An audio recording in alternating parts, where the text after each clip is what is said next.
United are actually the kind of side that can beat Brighton quite easily, right? Because of the elements, the keys that they have there. Their wingers are excellent. Now they've lost Anderson with what's going on, and they've also lost Sancho. It may be an opportunity to give the likes of Garnacho and Pelestri an opportunity. And those two boys are X factors any day against any team. I like the weather anyway. Yeah, it rained here too. I can imagine. You know, Houston and Yeah, Abuja is looking good. Abuja is looking good. good to see you guys again. Yes, yes, yes. EPL is back. Back. Yay! Yeah, what a I'm the most excited. yeah, what a boring weekend last weekend. It wasn't boring. Don't let the international break hear that. Yeah, I don't care. Yeah, it's boring for me until I only enjoy international football during the proper competitions. For real, so the national qualification is not a no. proper competition. No, These guys are going to. because sometimes the games you want to see, you can't find them to watch live. You know, it's Oh, frustrating for me. I yes. just switch off and just take some days off and do other things. Then probably wait for the highlights. Mhm. I watched a few. Yeah. Yeah, good to Did see you you watch guys. the friendly England and Scotland? Yeah, a little bit. I did. Ha ha ha ha. Those guys are a Not bunch of bad. show off. Yeah, I know. Yeah, let's start. Transit TV, welcome to Reggie Football Show. Back again after the brief break from the international break. We are here again. I have Chioma Ugum, as usual, my partners in crime, as I always say. We're here to do justice to a few games. Usually we have one game of the week sometimes. But this weekend we have 3 games that can go for the game of the weekend. You have United hosting Brighton, and you have West Ham at home to City. And of course, on this channel, you know, we have to always preview Arsenal games, and Arsenal will be traveling to the Goodison Park to lock horns, as they say, with Everton. So today we are going to look at these 3 games and run through a few other ones that we feel are going to be tricky for teams. It's going to be, there's so much to talk about on these 3 games.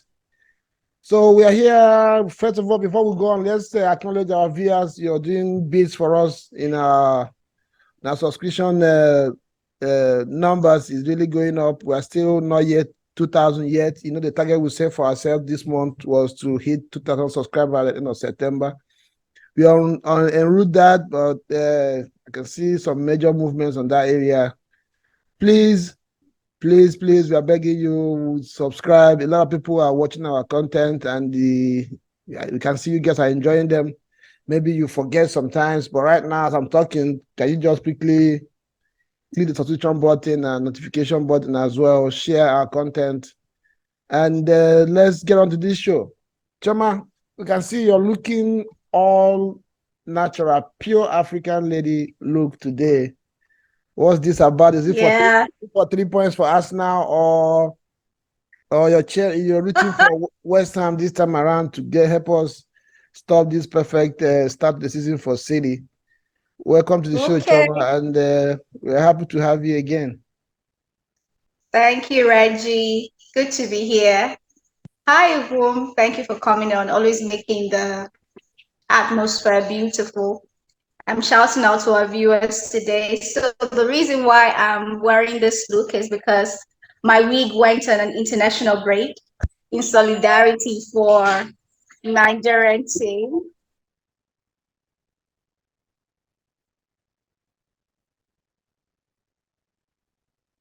In solidarity, sorry, in solidarity for the Nigerian team and all the African teams during their AFCON qualification. So if you can see this hairdo, I think we should all jump on it and press the subscription button. And I'm so excited to be here. Yeah, Chioma, you really look different and look pure African. And if anybody was in doubt where you're from, I'm sure after this video they'll know that yeah, this is an African lady. Good to have you. Ugum, always on the move, the boss in the house. I'm happy to have you. What you got for us? Yes, sir. It's a pleasure to be on the show as usual. Transit TV is where it's happening. In case you're out there watching this, please join the party. We have the Transit TV party on. It's been on for 2 months now. It's gathering steam, gathering momentum. So we invite you to hop on this train, join us as we continue to analyze the best of football all over the world, United States, Asia, Europe, Africa. We're very happy to be on the show today. Chioma is always pleasant analyzing football issues with you. Thank you for coming in today. And just like Reggie said, we need to hit 2,000 subscribers this year, this month of September. Please help us actualize this dream. Help us get to 2,000 subscribers. We're close. Go ahead and do it right now. No need to wait till the end of the show. All right, let's roll. Yes, sir. Yes, sir. Yeah, just still on that one. I want to specifically and especially shout out to our viewers in India. We are really grateful. The numbers out there is really is huge. They're really doing us beats. They're watching our content. They're subscribing. The numbers we are getting from India is very, very impressive. It's also growing back home in Nigeria, in the UK, the United States. Our people down here in the United States, have the highest numbers expectedly, but we really appreciate all of you. We shout out to Norway. We have viewers in France, in over 20 countries. Like Ugum said, make sure you jump on the party and stay on it. There's no other channel to go. You get all the in-depth analysis of the games from this channel, and we'll keep doing that. It's our mission to also bring to you fans of so many of all the clubs to come around and air their view. Last week we had fans from Manchester United, Chelsea, Liverpool come on this channel to give us a brief review of their team's performance so far into the season after 4 games when we're having the international break. So let's go on this one. Before we get into these 3 games, let's quickly brush through 2 games that I feel that are going to be tricky for the weekend. Wolves will be at home to Liverpool. Naturally, expect Liverpool to run away with 3 points in this one. Liverpool is sitting third on the table with 10 points. We already know they have +6 goal difference. Sorry. While Wolves, on the other hand, I'll have -4 goals difference, 15th on the table. They have just 3 points on the board. If you look at this one on paper, you believe or feel that Liverpool should run away with this, but a little dig into the stats shows that Wolves have more shots on target this season than Liverpool. So it looks like they have the penetration, they have the attacking prowess, but they've not been able to turn them into goals. So, Chioma, how do you think this one will pan out quickly? Okay, so Liverpool going to Wolves. Those ones are usually a mean bunch, rather a mean pack of Wolves every time they play Liverpool or United. Mm-hmm. But seeing that Liverpool actually finding their feet from their last games, and Wolves, may I say, they have lost middle list. Jim Moutinho is no longer there. I'm just calling guys I used to remember. Mm-hmm. I used to think about. And we have, what's his name now? The guy that had the hair something, the head thing. Mm-hmm. He got the injury during an Arsenal game. Oh, okay. Raul Jimenez. Raul Jimenez. Yeah, Raul Jimenez. I think he went to Fulham now. He replaced Mitrovic. Exactly. So you see, if these guys are not there, these are guys I love to watch. So I don't know how effective the Wolf team is going to be. So now I'm racking my head because I'm trying to remember who's doing the attack now and who's on the defense. So is it going to be an easy game? They are Wolves, actually. Very mean pack. But let's see what Liverpool can do since they all have their guys back. Plus the Zoboslai, the midfield guy. Very good. Very good. And I see Jota, what's his name now? Diaz. Diaz is back. You have the young man. What's his name? I think Van Dijk should be back for this one as well after his brief injury and suspension. Who is coming? Van Dijk. Well. I know what you mean. I hear you. So do you think Liverpool will get the 3 points in this one?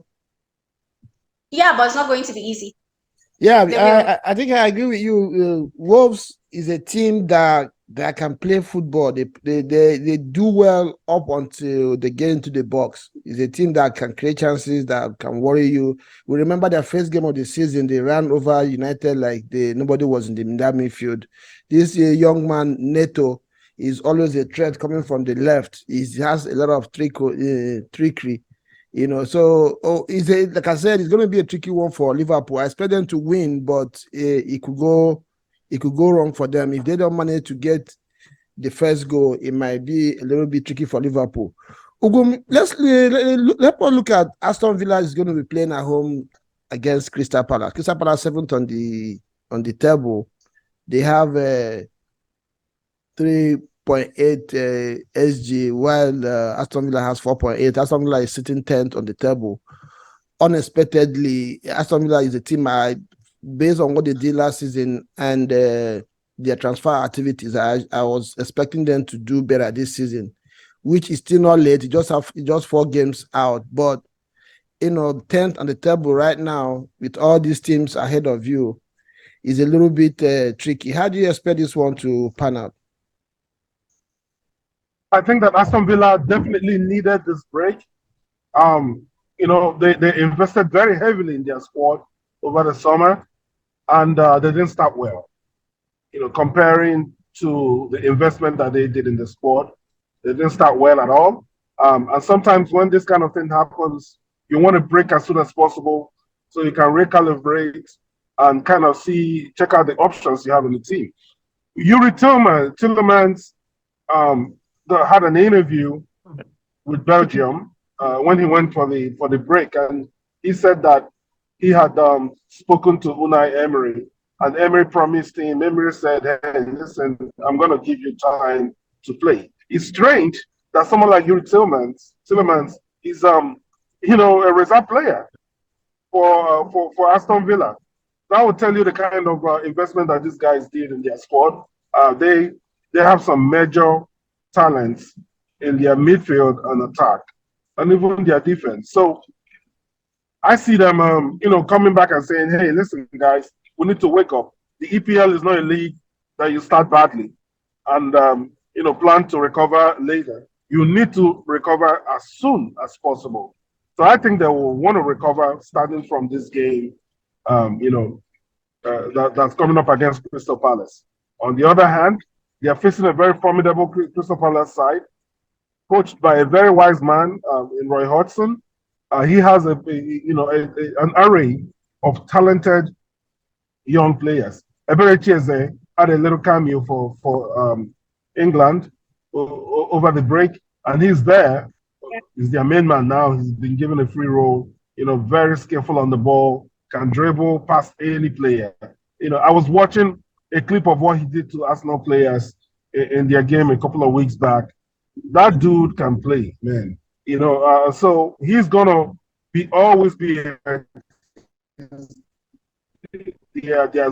Wilfred Zaha replacement. And with all the players they have especially in their forward line, Crystal Palace, you dare not sleep on them. They've right now they are contributing quite a bit to the English national team, which is great for them. Gueye is there. They are central defensive guy. Gay. Anderson is also a very good central defender. Yeah, Gay, yes.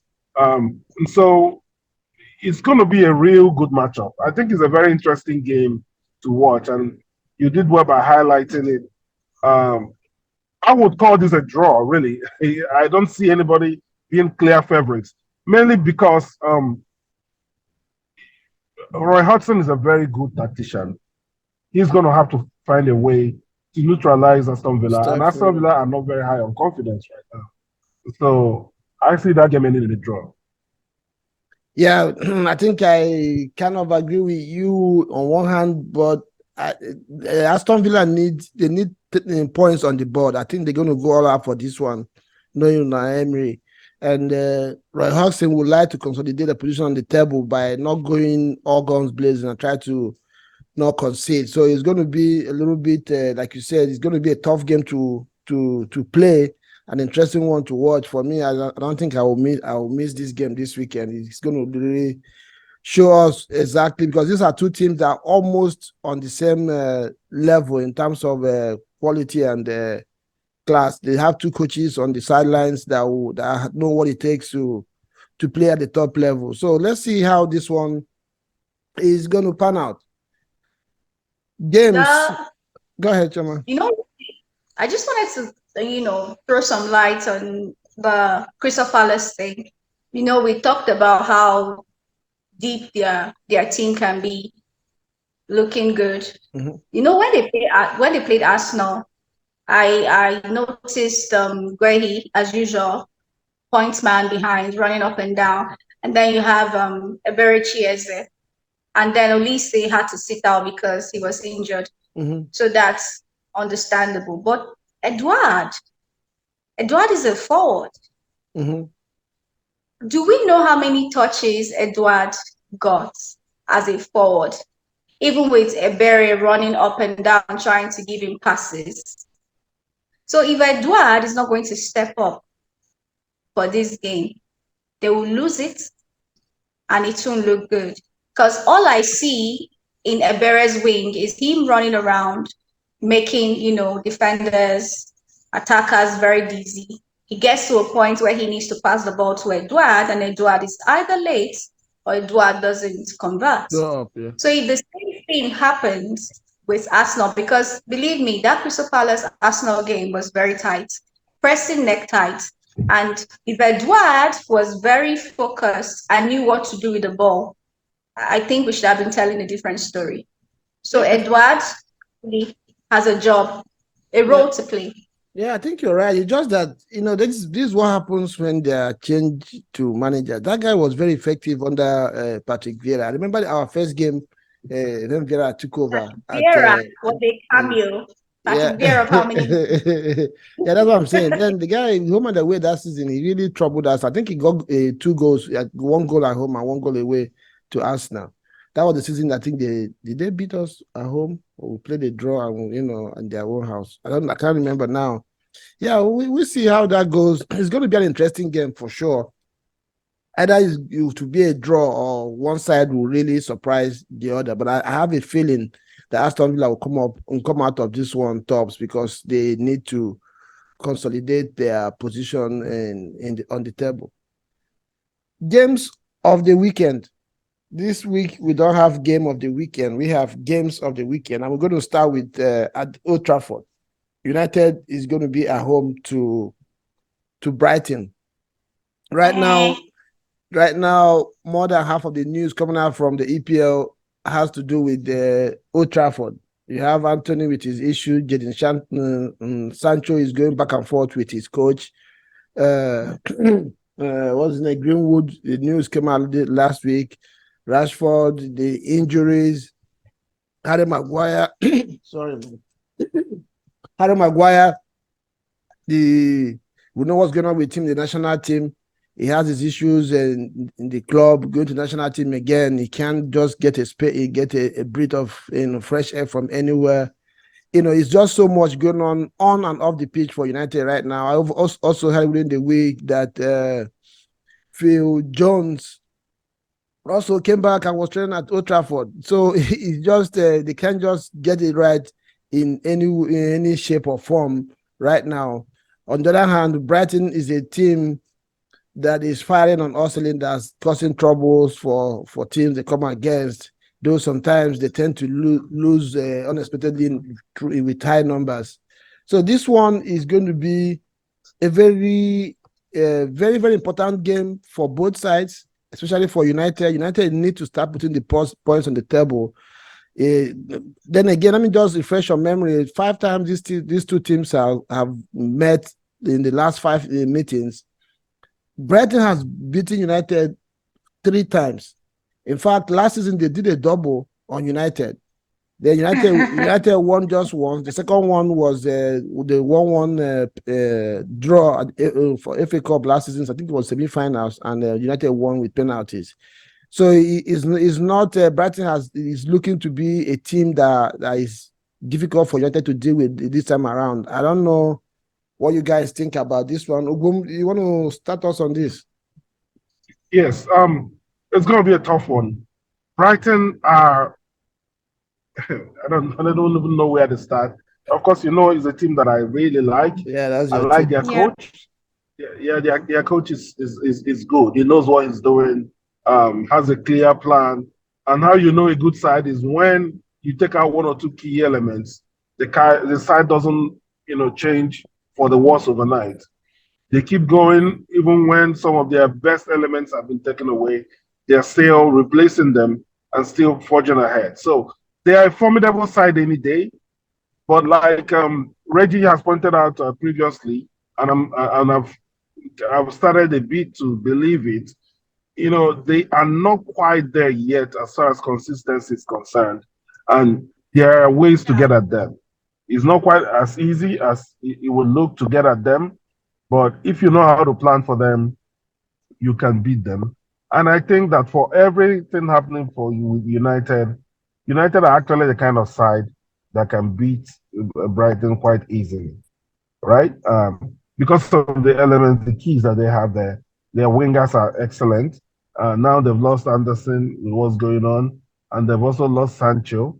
It may be an opportunity to give the likes of Garnacho and Pelestri an opportunity. And those 2 boys are X factors any day against any team, right?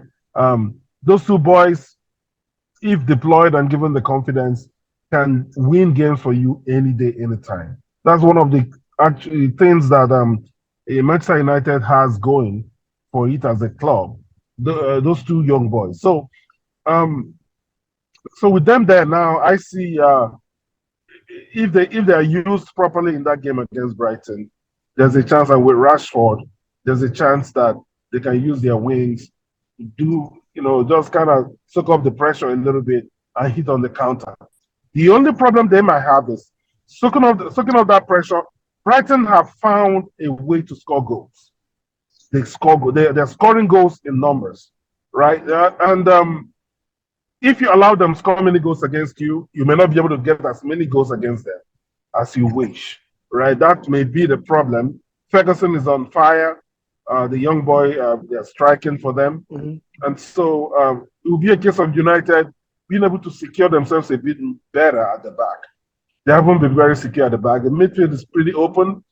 Casemiro, pretty much struggling alone to contain. And you don't want to trust Eriksen to help Casemiro contain the midfield of Brighton. I don't think that will be possible. So they need to shore up that midfield a little bit more, and then they will be able to beat Brighton. Otherwise, they will lose. Chioma, I hear Ugum right there. United, it looks like so far into the season, they are very light in the midfield. No matter the combination they have played, it's been difficult for them to cope with anybody in the midfield. And this is where Brighton have their strength. They tear you apart in that area of the pitch. And with the pace of Mitoma and what's his name on the right side? What's that guy's name? Oh, I can't remember. I remember. They hurt you going forward. That Welbeck doesn't score a lot of goals, but with his pace and his resilience as well, he gives a lot of trouble to any defense that they face. How do you think United should approach this game? If I've watched enough Brighton games from last season until this season, is Brighton, they will take every hostage they have to. And the Zerbi is blessed with a team that can hold water. Firestone. And now you're looking at Ten Hag, he's fighting. Wingers are going. Every month he loses a winger. One is in Spain. One is out of training as of today. I read that Jordan wasn't in the list of people that will be training for, after the international break. So it means he'll be serving some sort of punishment or anything. And then you have Anthony. Well, he hasn't been that wonderful on the wing anyway. Hence the reason they keep trying to, bring in Garnacho and all of that. So there's a lot of chaos in United now. And if there's anything I think the Zerbi should do is to take advantage of the chaos. Their midfield is historically chaotic from the beginning of time. Yeah. Every time they're looking for midfield to gel. Bruno Fernandes is a midfield whisperer, but he can't do the job that they want him to do next to Casemiro. This guy Casemiro. And then they are having problems with Mason Mounts. They think he's all over the place. He's not proper. Okay, I want to go to the defense. Martinez to be injured. Was he injured? Is he fine? Yeah, I think he's back now, or he went for international duties, but he did not play, but he trained with the squad. So for him to be able to be training with the squad, I think he's probably out of precaution. They didn't play him, but yeah, I expect him to play this weekend. Yeah, but my point exactly is that chaos and fine, chaos and class. That's the kind of game I want to watch. Right? So they know how to put themselves together. Possession, shots on target. Even defensively, yeah, they are strong. Defensively, these guys are good. I mean, Welbeck looks really good in Brighton. I don't know what he's eating. You see? So if Ten Hag doesn't get his act in order, he will lose this game. And he will lose it by more than 3 goals. That's how shocking it's going to be. Yeah, I think it's a very tricky game for United. So how should United approach this game? What do you expect them to do to at least get something? Like you already pointed out before, United is a team that they can wake up one morning and just blow somebody away from out of nowhere. The only issue they have right now going forward is Chioma, like you said, I think you forget that Anthony is right now is not available because he's been on suspension from the team. And Garnacho likes to play from the left. Rashford likes to play from the left. So how do you approach this one? Who do you deploy on the right side of the pitch? Do you think Rashford will do well there? I know from the clips I saw or glimpse of Holland I saw against Arsenal, I think it's going to be a handful for any defense in the league if he stays fit. So now is the issue of on both sides of him, who should go to the right side, because both the two players that probably should start the game on the wings for United all like to play from the left side of the attack. So how do you approach this one? I'll bring in McTominay. I'll play McTominay, Casemiro, and Eriksen. And probably play Bruno. Probably play Bruno Fernandes, Rashford, and Martial. No highlight. Right? No, sorry. I'll play Bruno Fernandes, Rashford, and Garnacho in the forward line. No Highland. Now. Oh, I'm sorry. I forgot Highland. Yes. Bruno Fernandes, Highland, and Rashford on the forward line. Yeah, but because okay, go ahead. Go ahead. Because they really need to be able to contain Brighton in that midfield. And Bruno Fernandes is a very good goal scorer if he's close to the 18-yard box, right? Yeah. I think he can score goals. And I think Eriksen has got a good understanding with him that can actually unleash him, play him as a false 9, right? And with Rashford there, Rashford can always fluctuate positions, middle, left, and they'll be able to do it. I hope any United fan watching this show wouldn't get mad at you at this point, because no United fan wants to see Bruno on the wing. They don't like to see him there. They say he's lazy. He doesn't. when he Problem. plays Where when do he they plays on that want side. him? So Where do probably, they want him? yeah, Bruno has become a conundrum in the United. You don't really know where. You know there's something in there, but sometimes it's so annoying. Well, we wait and see how this one is going to pan out. It's going to be a difficult game for United, that one for sure.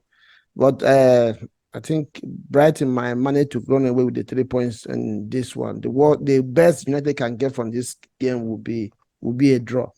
Then we go to another tough and tricky one. West Ham sitting fourth on the table with 4 or 5 goals goal advantage, hosting the leaders of the league, uh, Manchester City. Manchester City. Yeah, so they have, of course, they have scored. They have +9 goals, sitting first. They are only team on the table on the league with maximum points after 4 games. So this one, I know City manages to get result over West Ham. They have lost a few recently, but their record doesn't show much in favor of West Ham. But the West Ham we have seen this season looks like a team that can hold their own against City. Chioma, what's your expectation in this game? How do you expect this one to unfold? Wait, last season, did City not lose a game against West Ham or draw with West Ham? Did they ever I lose think it was or a draw? draw. Let me check. I It know, was I know a there's win on was it? uh, Something in that let me quickly check. neighborhood. Okay, so the thing is, West Ham, well, I want to thank them for the rice gifts. Yes. But there's something about them that is starting to threaten my eyesight. Yeah, it was the season before. It was a 2-2 draw at home to City. Yeah, that's the Season one. before. That's the one we were thinking about. Yeah, it So was. I'm stuck in that season. Please, can it happen just right now? But Last season, City did a double of them. They actually scored 5 goals. Both oh, was a 5-0 aggregate for the 2 games. okay. So this is the thing. This is my take today. Okay, I want to thank every West Ham fan for rice. Thank you so much. Thank you. And you guys have been threatening my eyesight since this season started. Like they were on top, and then now they are fourth. I don't think the race is for West Ham Yes, to sir. be distracting our eyesight. So can they kindly lose to City so that the table will come back to what it's supposed to be? I'm so sorry, Western fans, but that's what I want. So you So this guys, is what I think. okay, City will win. okay. Ugum, what's your Because take on this game? Oh man, it's gonna be West Ham are a great side, but City, I don't see anything happening to City. I don't see them inflicting any major damage on City because exactly. yeah, City are in such good form presently. They've started really well. Um, and they are gonna take the game to West Ham. But West Ham getting anything out of this game will depend on their level of courage, right? If they Hmm. are courageous enough to actually attack City, if they attack City, they have the tools. Michael Antonio is going to give the center backs a torrid time. And remember, they retain the services of the Brazilian guy, Lucas Paqueta. Is he fit? Is he going to play this game? Yeah, Yeah, Yeah. yeah, So, yes. mm. So they definitely have the guys that can do some damage on City, but I don't see that happening. Hmm. Yeah. Oh, for me, sometimes football is doesn't make sense because it looks like once you get the results, every other thing about your team is protected and covered. If you have watched City closely this season, yes, they've won all their games, especially the first game of the season against Burnley. Burnley opened City up so many times in that game until City got their goal. Even after City got their goal, they were supposed to get an equalizer. If you remember, the referee decision was iffy in one of the instances. They really opened City up. And after that game, I've watched a couple of games too. that teams have gotten on seat at City. Going by the last games played on the league by these two teams, of course, City won 5-1, and West Ham as well won their game. If you look back a little bit, the West Ham have played so far this season, I don't know if the transfer window came too quick for them. Mikel Antonio looks a little bit different from the one I have been seeing. He looks more ginger to go at teams. They have really been doing bits before they break. If they come back with the West Ham that I saw before they break, I think they can do something against City. The only, like you said, the only thing that they have to do to get any out of this game is to be efficient. If you have your chance, take it. And that was what they did against who did they play against? Was it Chelsea that they beat Chelsea 3-1 or something like that? Yeah. So that was what they did. They took their chances. They have this guy on the right side, Darwin. Is it Darwin? Yeah. They have Darwin on the right side. And Bowen. Mikel Yeah. Antonio stays up top for the counter. Paqueta, like you mentioned, is very effective in attacking midfield position. Defensively, they look a little bit strong. We know David Moyes always is a pragmatic coach. He's going to show off the defense. So if City don't get their goals early, and again, West Ham is playing at home, so it's going to be a little bit of a tricky game for them. And I expected it to win, but like I said, it might be a tricky one for them. And as an Arsenal fan, I don't know about you, Chioma. I would love West Ham to get something out of this game because I know that they're not going to be consistent throughout the season. So Arsenal will still get over them, but we need City to start dropping points before it gets too late. No, quote this. Quote this. You see the way you're giving West Ham their flowers. They are actually the guys, one of the guys to watch out for. And if West Ham takes flight this weekend, see, I'm telling you, if West Ham is allowed to take flights this weekend, you wouldn't catch them. They dead stay on the top for like what? No, nobody's letting them do that. Too much distraction. Okay. Yeah, then we go to the last game. Of course, Arsenal will be traveling to Goodison Park on Sunday. This is for us in the United States here. It's going to be 8 a.m. in the morning on Sunday. I know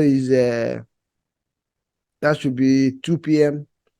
over there in Europe and in Nigeria, of course. This is a place, the last 5 visits to Goodison Park, Arsenal has not managed to win, not even once. We only got a draw and lost 4 times. Since Arsene Wenger. ESPN said so. Yeah. So if you're an Arsenal fan and you know anything about Arsenal and Everton, you will not put your money on this one. But considering how Arsenal has approached their games this season, it looks like this is a game that they are supposed to or should be able to take the 3 points, considering the fact that Everton themselves, on the other hand, look like a relegation candidates for this season. I don't see them escaping relegation this season, though that has nothing to do with Arsenal coming to town. That's why I'm dancing. So Ugum, I don't know what do you expect from this game? Everton are home to Arsenal. They have they are 18th on the table, just 1 point on the board, minus 6 goal difference. They are considered goals, but we know when Arsenal comes to town, these records don't mean nothing. So what do you expect to happen in this one? That's very true. Actually, I watched a show where they highlighted the results that Arsenal had against Everton. In the sense that Everton will be having the worst time ever. Once they meet Arsenal, they win, and then they go back to the worst time ever. Like, it's almost unbelievable. And so that one thing I like Arteta for and his team for is that they love to rewrite history. You know, I think that this has been a very challenging fixture for them. It's out there, everybody knows it. I'm sure the players must have heard it. Everybody feels that they will likely lose or get a bad result against Everton, and we are Goodison Park. So it's up to them to be up for it, and I think they will be up for it this time. I think they will be up for it. Um, Everton are a very strong and physical side, of course, coached by Sean Dyche, and we know what to expect from him. Now, they bought a very physical and tall forward from Italy, a Portuguese guy that already scored one goal in his debut. So we need to watch out. This is a game that's tailor-made for the likes of Gabriel, definitely, because we need to be able to contain their physicality. That guy and Arnold, Arnold Danjuma are both very physical strikers. And this Shondai loves to. this guy is likely to be back as well. I think he's back, but they're not sure if he's going to be available for the game. Their striker, what's his name again? Oh, the English Calvin? Yeah, Calvin Lewin, yes. Yes. Yeah. Anything that'll bring that guy back, I cancel it. What? Yeah. Yeah. So with those three forwards, you know what to expect. They'll be putting the ball out and always crossing the ball from every section of the field and looking for their heads and looking to win that battle in the air. That's where I also think that the likes of Kai Havertz that people are calling to be dropped will not likely be dropped for this game because we need his height and his physicality to help contain for area duels. So yes, and to help contain Everton. If I were to predict this game, I would call it a slim victory for Arsenal because I think we'll be up for it this time. Chioma, so considering what Ugum has just said, if you were to be Mikel Arteta, because of the physical threat that Everton poses forward, will you go with the inverted left back of Zinchenko, or will you play Tomiyasu as he did sometimes on the left side of Arsenal defense? You see, Zinchenko for this game has to wait with that his fine boy creativity game, first of all. Maybe let's try first half with Tommy. You know why? What's the name of that one? Onana, what's his name that has hair like me? That man. Yeah, he's very troublesome. Yeah, he's very resilient. Very resilient. And he paces. We're even talking anyway. For me, I'm very confident too. I don't think it's going to be tight. Because if Richarlison is in Tottenham, I have hope. What's his name? This my brother. Iwobi has gone to Fulham. Iwobi has left, yes. What's that one? All these people that used to bully us that year.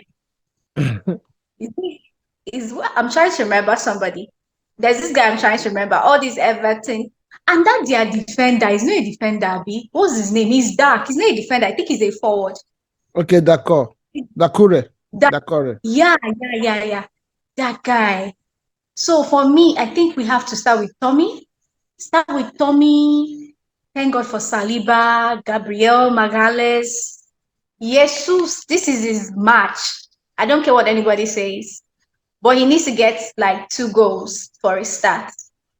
And then Kai on this other side. Because those guys are tall, if I remember correctly. Yeah, they have a very big the lads in the team. That's why I was asking you that question. Will you go with Tomiyasu or Zinchenko? But you look at another way to go about it, because in the midfield you still need some control. He could as well play Tomiyasu on the left side, play Zinchenko as a midfielder, alongside the Clan Rice, and probably drop Kai Havertz. Another question is, will you start Saka? Because he's not really been himself this season. Does he need the rest, or do you think this is a game for him to shine? I know Saka is a kid that has a lot of resilience with him. He might be looking at this one and say, hey, this is an opportunity for me to bounce back.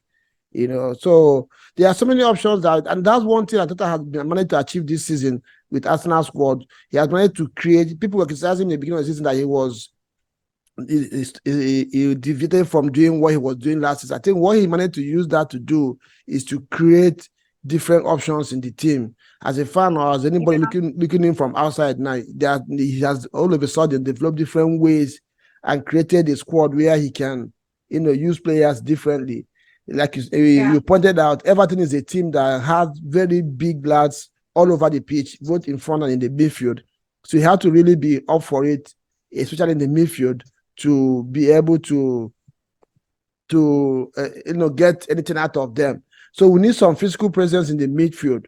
So for me, he probably will go with Tomias on the left, brings the take on in the midfield to help us with some control. Then Declan Rice and Odegaard, because if you leave Declan Rice in that midfield by himself, the Havertz and Odegaard flagging him, and then Zinchenko as well is coming into the midfield to invert. They are giving Everton a lot of spaces behind you to operate. And these guys are almost like sprinters. Once you know what they do against Arsenal, they get the ball, they hit it long, they run after it. So it's not going to be easy. It's going to be a tricky one for Arteta. Like Ugum said, for me, on two sides, of course, my heart wants Arsenal to win. I still feel that I've seen enough this season from Arsenal to know that they will be able to deal with whatever physical cojones, if I will borrow the words of this guy from Watford, the Arsenal will be able to deal with it this time. And the Everton will make a very big mistake if that's all they're going to bring to the table this time to try to get the points. Arteta is a coach that has managed to build Arsenal to deal with stuff like this. I think what happened last season was just the new managers bounce. Arsenal happened to just be unfortunate. Sean Dyche was appointed a few days before that game, and the players, gave him what he wanted to see. Of course, so I don't see Everton winning this one, but that doesn't mean it's going to be a walk in the park for Arsenal. So, Chioma, what would be your prediction? Arsenal 2, Everton 1. Okay, Ugum. Arsenal 2, Everton 1, actually. Yes. Hey. I think I'll be going for a 2-0 win for Arsenal. Another, Everton is not going to get a goal in this game.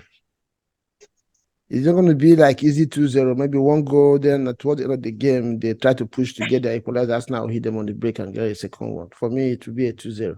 Another game that will be very interesting over the weekend will be Newcastle at home to Brentford. Newcastle is a team that need to get their season going. Brentford, on the other hand, is a team that we know that plays good football. So there are a lot of games this weekend that's going to be interesting. For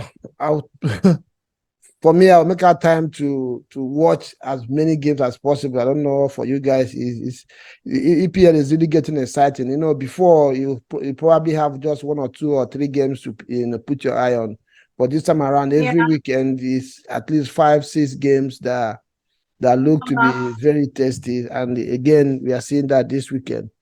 So thank you guys for coming to the show. Before we leave, we remind our viewers again, don't get carried away. Please hit the subscription button and help us on this journey to 2,000 subscribers at the end of this month. You can see, like we said in the beginning of the show, we are giving a shout out to all our viewers in all over the world, especially people from India, United States of America, here in the UK, Nigeria. Of course, our people back home are watching our content. We are grateful for your followership, but we remind you to try and subscribe if you have not done so. And if you're new to the channel, please go ahead and subscribe and like this video. Chioma, one more time, is very always lively and exciting to have you on the show. You bring all the all the fun and smiles on our faces and our viewers. Thank you for coming to the show, Ugum. Of course, as usual, partner in crime, always you're ever reliable. Good to have you on the show, and I believe we'll have a good weekend. By next week, we'll come here to review the games and having our 3 points in the bag, and looking forward to having our people, Chioma, Gbados, and the rest continue in their misery as they have started their season with. Guys, it's good to have you on the show. Any word for our viewers before we go? Okay. Okay, so I just want to say thank you. Thank you for subscribing and keep sharing with your friends, dear viewers, and subscribe, subscribe, subscribe. And I'm always very excited to come here, talk about football, and catch up with you. I also want to say thank you to Reggie, doing good. Thank you, Ugum, doing good. And I'm going to carry the excitement into the night because it's still young down here. Yeah, I see. I see. Good to see you. Thank you very much, Chioma. Ugum. Yeah, wonderful, wonderful as ever. Really enjoyed the show today. We'll look out tomorrow, Friday, for the Bundesliga game between Bayer Leverkusen with Shaka featuring playing against Bayern Munich. It's going to be crazy. That's going to be a Against powerful, Harry powerful Kane. game. Yeah, I think I'll watch again. Thank Yeah, you for against Harry mentioning Kane that. tomorrow. Yeah, so we look forward to that. And then we'll see everyone again real soon. Please don't forget to subscribe and to share. Okay, All guys. right. Yeah, thank you. Thank you for coming and good to have you. We'll see you at the other side of the weekend. Peace out. Bye, guys.